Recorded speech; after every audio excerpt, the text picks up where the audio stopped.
Boa tarde, minhas queridas, meus queridos irmãos do grupo de oração.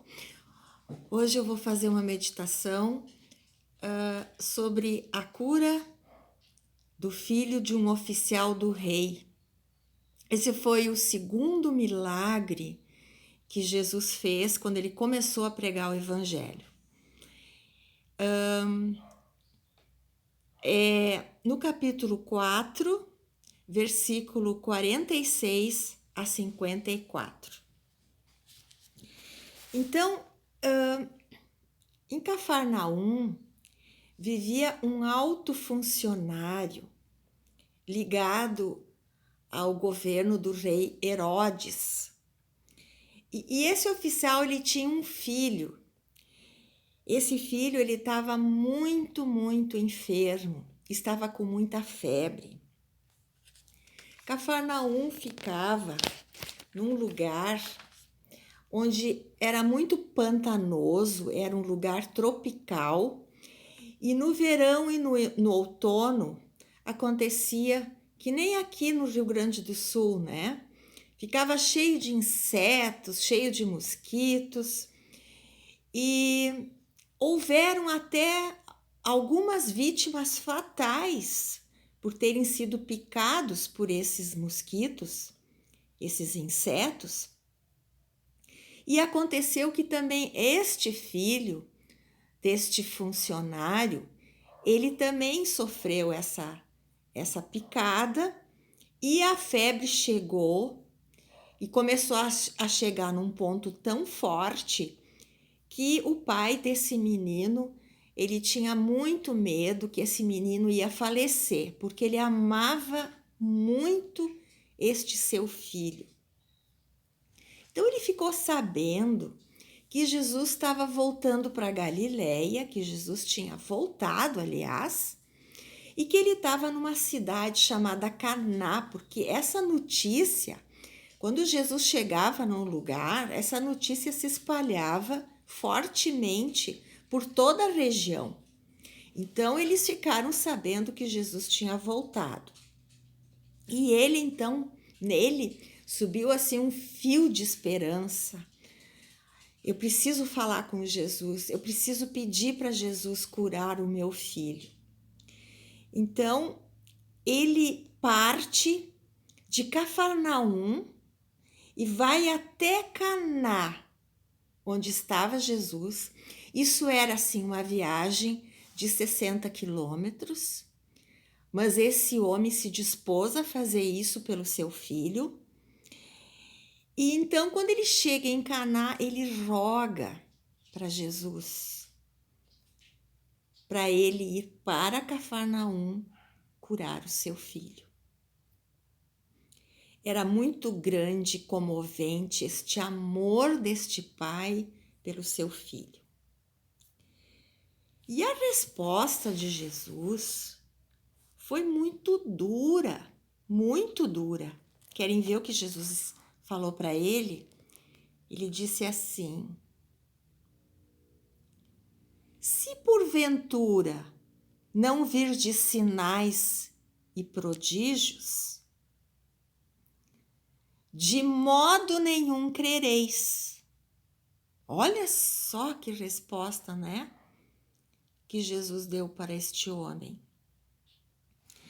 Mas é que Jesus, com aquelas palavras, ele não só falava àquele pai, mas ele estava falando a todos os judeus que estavam ouvindo ele.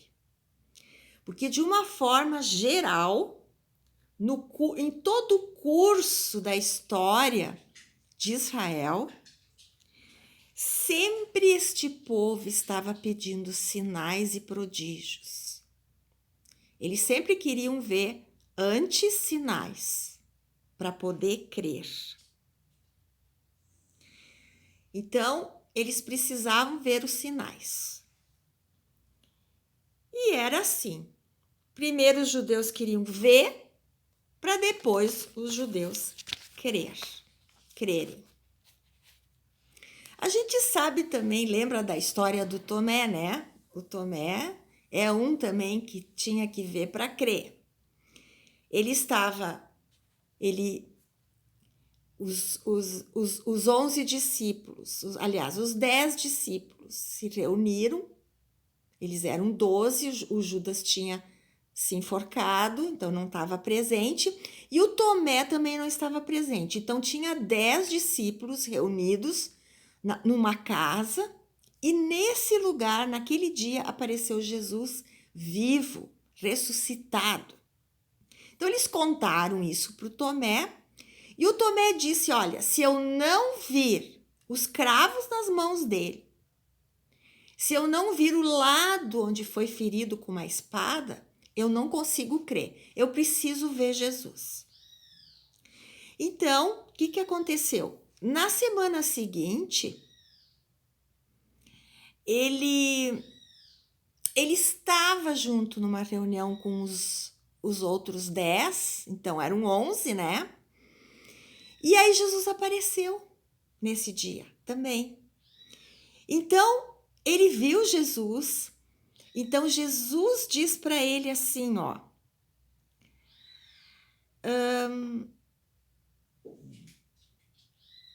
Pode pôr o dedo aqui. Pode pôr o dedo nas minhas mãos e ver aqui o meu lado. Porque tu não consegues crer sem ver. Então, ele fez isso. Ele pôs o dedo ali e viu o lado onde Jesus tinha sido machucado. E aí ele se ajoelha e diz: Deus meu e Senhor meu. Então ele reconhece que Jesus é Deus. Mas Jesus conclui e diz uma palavra muito importante: porque viste, creste? Bem-aventurados os que não viram e creram. Então, olha só, aquele discípulo esperou, ficou mais 7 dias chorando, não crendo que Jesus tinha ressuscitado, quando era tão fácil para ele crer na palavra dos discípulos, né, dos outros amigos dele, mas ele queria ver. Então, os judeus sempre querem ver como Tomé, para depois crer. Mas eles não querem crer somente na palavra de Jesus ou no testemunho de Jesus.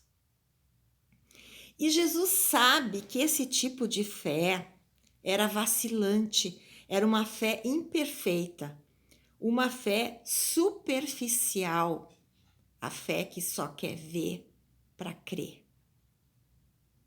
E para nós esse ensino também é muito importante, porque nós temos que cultivar esta fé viva, esta fé verdadeira, que crê naquilo que Deus diz, que não duvida naquilo que Deus diz. Deus disse, e isso sempre deve ser o norte, o guia para a nossa fé. Eu posso não estar sentindo nada e nem vendo nada, mas eu tenho que ter fé naquilo que Deus diz. A fé viva, ela se apoia somente naquilo que Deus disse. E a isso devemos nos agarrar. Por exemplo, se Jesus diz para mim, para ti, quem crer, quem invocar o nome do Senhor será salvo? Então, se eu me agarro nessa palavra, nessa promessa, em profundo arrependimento, Jesus diz, eu vou ser salva. Eu vou ser salva, porque ele disse, ele prometeu. E ele sempre cumpre as suas promessas. Em Hebreus 6,18 fala o seguinte, que é impossível que Deus minta.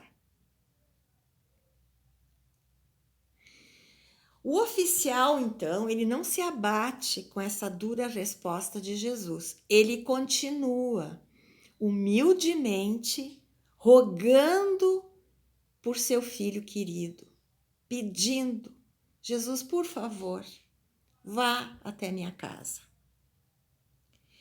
Jesus estava submetendo aquele homem a uma prova de fé, pois quer despertar nele a fé viva e genuína no coração dele. Sabe o que ele diz? Sabe o que Jesus diz? Ele diz assim: vai, o teu filho vive. Olha a resposta de Jesus para ele: vai, o teu filho vive. Olha só, era somente uma frase. Vai, o teu filho vive. E sabe o que ele fez?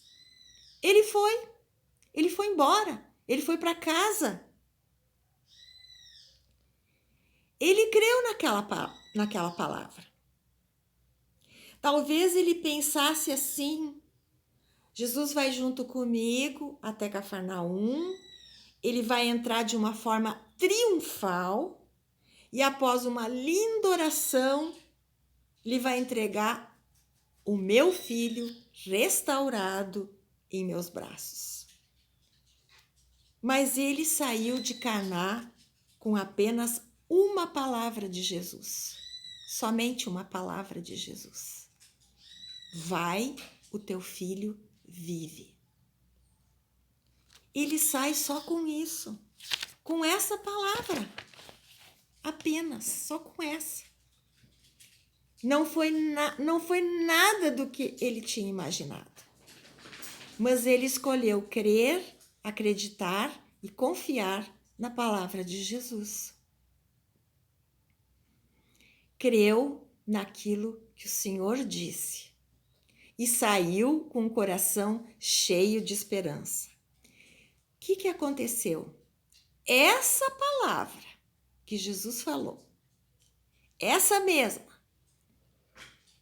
palavra que quando Jesus falou a palavra dele, essa palavra criou o mundo e tudo que nele há. Essa palavra que transforma todas as coisas. Essa palavra que dá salvação, que transforma todos nós em pecadores perdidos para filhos de Deus, que faz nascer o dia e a noite, cada dia Jesus faz nascer. Essa mesma palavra, ela ecoou pelo universo e chegou ao filho do oficial, repreendeu a febre e curou o menino. Foi tanta alegria na casa daquele oficial que os seus servos saíram ao encontro do alto funcionário, anunciando para ele que o seu filho estava curado. Quer dizer, eles saíram e foram procurar o pai. E o pai, ele quis saber a que horas o menino tinha sido restaurado. Então, os seus servos disseram: a hora 7ª. Isso é, a 1h. E aí ele pensou e viu que exatamente nessa hora, Jesus tinha falado essa palavra: vai, o teu filho vive. Ele testemunha a toda a família. Ele testemunha isto aos seus servos, aos seus funcionários. E eles, em conjunto, creram. E houve grande salvação naquela casa. Uma palavra de Jesus tem o poder de transformar a morte em vida. Uma palavra de Jesus muda tudo, qualquer situação. Crer somente, crer naquilo que Jesus diz, mesmo não sentindo, mesmo não entendendo, Deus disse, e assim vai ser. Amém, queridos e queridas? Que Deus nos abençoe grandemente nesta tarde de orações. Amém.